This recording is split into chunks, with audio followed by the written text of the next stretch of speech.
દિલ્હીમાં ચૂંટણીની આજે એલાન થઈ ચૂક્યું છે। 5 ફેબ્રુઆરીએ મતદાન છે અને 8મી ફેબ્રુઆરીએ ચૂંટણીનું પરિણામ છે। દિલ્હીમાં અરવિંદ કેજરીવાલજીએ જે કામની રાજનીતિની શરૂઆત કરી છે, હિન્દુસ્તાનમાં એક એવું રાજ્ય છે કે જ્યાં કામની રાજનીતિ ઉપર મત માંગવામાં આવે છે કે તમારા બાળક માટે સારું શિક્ષણ, સારું આરોગ્ય, મહિલાઓ માટે બસ સુવિધા ફ્રી, વીજળી ફ્રી, પાણી ફ્રી, અને છતાંય એ રાજ્ય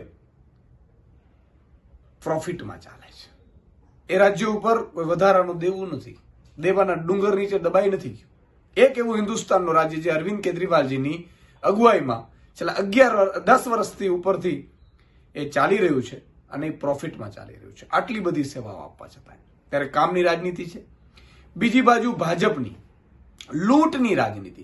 તમે જો ખુલ્લેઆમ રૂપિયા વહેંચવામાં આવે, ખુલ્લેઆમ મતદાનમાં ધાંધલી કરવામાં આવે, ખુલ્લેઆમ સરકારી અધિકારીઓનો દુરુપયોગ કરવામાં આવે, ખુલ્લેઆમ તમે જુઓ કે લોકતંત્ર છે એની હત્યા થઈ ગઈ હોય એવી સ્થિતિમાં મહિલાઓ ઉપર, આતિશીજી ઉપર તમે જુઓ ટિપ્પણીઓ કરવામાં આવે મહિલા દીકરીઓ ઉપર, અને આ ભાજપના લક્ષણ છે અને ભાજપ આ જ રીતે ચૂંટણીઓ લડે છે। એટલે મને પૂરો વિશ્વાસ છે કે પહેલી વખત 70માંથી 67 પછી 70માંથી 62 સીટ લઈને અરવિંદ કેજરીવાલજી આવ્યા। આ વખતે પણ દિલ્હીમાં અરવિંદ કેજરીવાલજીની કામની રાજનીતિનો વિજય થશે। દિલ્હીમાં અરવિંદ કેજરીવાલજી ઉપર આક્ષેપો થયા શીશ મહેલના, કરોડો રૂપિયાના કૌભાંડના, એ બધા શીશ મહેલે ખાલી કરીને વયા ગયા અરવિંદ કેજરીવાલજી।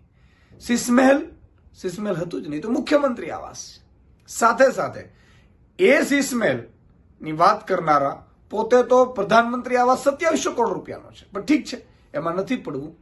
સુપ્રીમ કોર્ટમાંથી કોઈ સબૂત ન હોવાથી જામીન મળી ગયા, જે કૌભાંડની વાત હતી। એટલે આ બધાએ કોશિશ ભાજપે કરી અરવિંદ કેજરીવાલજીને ડેમેજ કરવાની, છતાંય અરવિંદ કેજરીવાલજી અને આખી ટીમ મજબૂતાઈથી ચૂંટણી લડી રહી છે અને મને પૂરો વિશ્વાસ છે કે દિલ્હીમાં આ વખતે ફરીથી ભારી બહુમત સાથે આમ આદમી પાર્ટીની સરકાર બનશે।